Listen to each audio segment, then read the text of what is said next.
Hey guys. Okay. So I forgot to tell you guys last time with the rat that we had got some steel wool and we plugged up any holes that's around like the radiator pipes, like in all the different rooms. And there was also a hole around the pipe that comes out for the bathroom sink. You know how there's usually like the silver cover that goes over the pipe?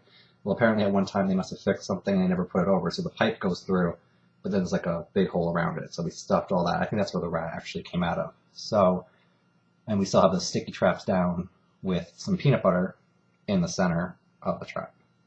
But now it takes a turn because the other night I was trying to go to sleep, and I was about to go to sleep actually. I was on the netbook and I was sitting on my bed over there, and I could hear it in the wall, like one or two of them, like not the wall where the Indian gods are hanging, but the one right next to it over there. And I kind of hear like dust particles or something falling at first, and like a rustling noise in the wall. So, okay, fine, it's in the wall. That's not that bad, but here's the problem. Since we moved in here in 2006, our tub faucet leaks, and they knew about it and they said they would fix it. And then they didn't. Hang on a second. My cold's gone, but I'm still having issues with my throat. So anyway, what was I saying? Oh yeah, all right. So they said they'd fix it, but then they didn't. And then we reminded them once about it, and they said like the guy who was the main person at the office then was just like, well, all the faucets leak. So I was like, oh, okay. Now we don't pay for water here, so I could really care less. But now it's dripping quite heavily. It's always been the hot water that drips, and now it's a steady stream, kind of like if you turned your kitchen sink on to like maybe between a little bit and medium, so it's got a pretty good flow going. But the head of the maintenance people, when we first moved in, he said, because this building is really old, and first of all, I have a shut-off valve for the water for the toilet. Underneath the toilet, I have one underneath the bathroom sink and one underneath the kitchen sink, but there's no shut-off valve in my apartment for the tub. But back to what he said that they have to go, there's a hallway closet. Like you go, this like out here is my bedroom door, and you go down the hall and you turn, and there's a closet, and behind that closet's the bathroom. So he said, "Oh, we have to go through the wall to fix that when we fix it. So don't put anything in the closet." And so after they ended up not fixing it, of course, we put stuff in the closet because they were never coming anyway. So I have to take the stuff out of that closet. But I know that this building has asbestos in it between my floor and the woman downstairs apartment. It's been here. Like, I mean, they used asbestos back then, but it's fine because it's contained. It's like, between the floor. I don't know if it's any in the wall. I hope not, especially if they're going to start going through the wall. The other thing is this. There's no panel in there. It's not like they just open a panel and go through. It's a solid wall, which means they're going to have to cut through into the wall to get to the pipes and everything, just so you understand why they have to go through the wall. It's a very old faucet. It's not like the kind now. I spent last night watching video clips on how to fix this myself. It's not modern at all. It's very, very like ancient. And I ran into that problem with the toilet when the toilet had a problem, but I was still able to find old parts and I fixed that myself. This I can't fix myself, and I don't want to try to, even if I could, which there's no way to get the handle off. Because current handles have, a little part you can take a screwdriver, pop in, and pop it off, and then you can just unscrew it, and then you can take the thing off. This is solid metal, and it goes right into the wall as solid metal. So I don't know. I just can't, do that. But here's my concern. All right. They're really lazy and they pick ass here, and most of the maintenance people don't speak English. I think it's either they're speaking Italian or Greek, and I can't really tell. When my doorbell messed up, like I had to like kind of point and like explain, like he just didn't understand what I was saying to him. So that's issue number one. Issue number two is they don't show up on time. So I could tell the office and they'll show up between, Monday or Thursday. I mean, it's not like they just show up right away. That's not what usually happens. The other problem, and the main one, is this. If there's rats in the wall and he cuts that wall open, like, are rats going to come out of my wall? And especially if they don't fix the wall the first day, like, oh, they'll fix it, like, okay, we'll come back tomorrow to, plaster up the wall. Like, there's always rats that are going to come out of the wall. I mean, they already have in the basement, like, okay, I'm on the second floor. There's a first floor below me. Let me explain this better. This is a brick unit. Okay, there's about maybe, I would say 70 to 100 apartments in this complex. And each brick unit contains 6 apartments. There's 3 across the top and 3 across the bottom. Each have our individual doors, but it's all, connected. So I'm up here. The woman downstairs lives down there. We both have our doorways out. And then around the middle section of the apartment, there's a stairway down to the basement. In the basement, which then sprawls underneath all the apartments, is where they want people to throw their trash. Now, we usually take ours down to the office area, but most people still throw their trash in the basement in the trash bins. And there's storage units down there that are just filthy. And we know that they know that there's rats and mice in this place now, because when we went down to the basement, when Keith went down to the basement, he said that he saw one of those dishes, that have the rat poison in it to poison them. So I don't like rats, and it's like freaking me out now as it is. I still sleep with my light on. I just don't feel like I want to be here half the time. But the main part is Keith is worse.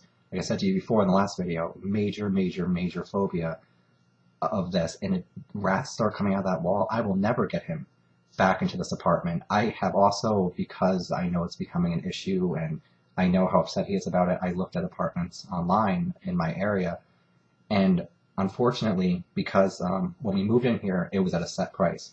And how it works is, for most places, I think most complexes at least, New York has all these different rules, but how it works here is I'm kind of locked into a price. So they can only up it by like $20 a year. Sometimes they only up it by 10, but there's a limit to how much they can up it. So they can't just jump from 800 a month to 1,000.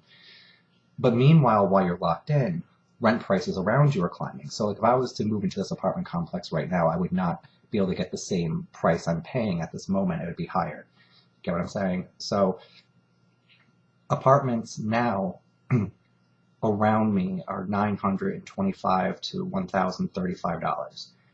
To get a comparable price to what I'm paying now, which I think we're paying $820, it moves us more towards, excuse me, sorry about my throat. It moves me more towards downtown. But I've lived downtown before, and the areas that it is tend to have roaches and mice and rats. So that's not it. We can't just do that. Now, there is cheaper places north of here in Clifton Park that are nicer, and of course there's other areas, but the problem is Keith takes the public transit to get to work. He takes a bus. And even if he was to get a car, he's not from the north. He grew up without snow, and even though when he first came up here, he had a vehicle. He's not very comfortable driving in the snow. So for him to make a 20-minute, 30-minute commute, especially with gas prices the way they are now, it's just not even possible. So I feel like now I'm really stuck in this apartment, and I just hope that this really, clears up. I had made another video, a while back, where when Keith came back, he wanted to move back to Florida and everything. And now when he's realizing how much it's going to cost, it's like, it became, well, it won't be a year, but it'd be 2 years. And then now, but he changes his mind a lot about this, and so it's not definite, but now he thinks he might want to stay in New York. It's just too much of a hassle. And just after I already started to get to know people online, in Pensacola and Panama City area again. So when I move down, but who knows, we might. But I just don't know what we're going to do with this situation now. And so I hope to God that when they open that wall, that like rats don't come out and that they don't leave it open. And I don't know. So what I did is I took my flip video and I took a little segment, real quick 5-second segment video of like the trap in the hallway, the tub leaking, and where we shoved the steel wall into the wall in the bathroom. I don't know how clear it's going to come out. If you don't see it at the end of this video, then it just wasn't working enough for me to be able to add it. But I tried to, show you guys. It's a very old building. I don't know if I said it before in the video, but 1946 is when it was built. So I don't know. So either way, and only that, the other thing is about even if we could move north, they do credit checks on the apartment, and my credit, like from years ago, was screwed because of all the surgeries and hospital things I had. And while most of the stuff now is taken care of, my credit is just now becoming good because things that are older are falling off the credit. And I know Keith probably doesn't have perfect credit either, and I can't really get my father to co-sign. I'm like 30, how old am I? 35, I'll be 36 in 2 months. So I can't really, have that happen. Plus he's retired now. It's not really a good co-signer. So I don't know. So let's just hope that this clears up or something. Otherwise, you'll know about it because I'm going to tell you all about it. I will. All right. Talk to you guys later.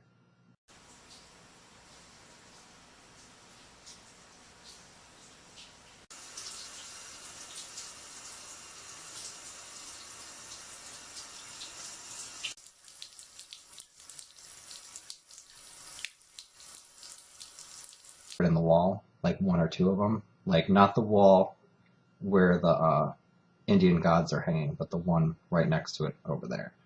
And I kind of hear like dust particles or something falling at first, and like a rustling noise in the wall. So okay, fine, it's in the wall, and we still have the sticky traps down with some peanut butter in the center of the trap. But now it takes a turn, because the other night I was trying to go to sleep, and I was about to go to sleep actually. I was on the netbook, and I was sitting on my bed over there, and I could hear, hey guys. Okay, so I forgot to tell you guys last time with the rat that we had got some steel wool, and we plugged up any holes that's around like the radiator pipes, like in all the different rooms. And there was also a hole around that's not that bad, but here's the problem. Since we moved in here in 2006, our tub faucet leaks, and they knew about it and they said they would fix it. And then they didn't. Hang on a second. The pipe that comes out for the bathroom sink. You know how there's usually like the silver cover that goes over the pipe? Well, apparently at one time they must have fixed something and they never put it over, so the pipe goes through, but then there's like a big hole around it. So we stuffed all that. I think that's where the rat actually came out of. So